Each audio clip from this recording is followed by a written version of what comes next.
Hello everyone. Welcome to the channel.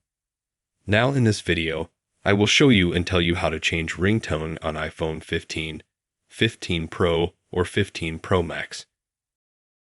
Please subscribe to the channel. Watch the video to the end. Give me likes. Let's get started. To do that, we're gonna go to Settings. Then we're gonna go to Sound and Haptics. And here we have ringtone.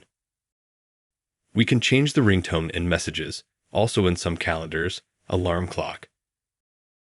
In order to change the ringtone, we need to click Ringtone. After that, here we have a default like this. And we can choose whatever we want. That is, we scroll down. Put a check mark here or click Classic. And here we choose any sound we want.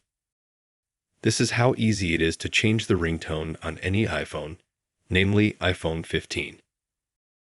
If you liked and helped this video, you can subscribe to the channel. Like it. Thank you very much for watching. See you later. Goodbye.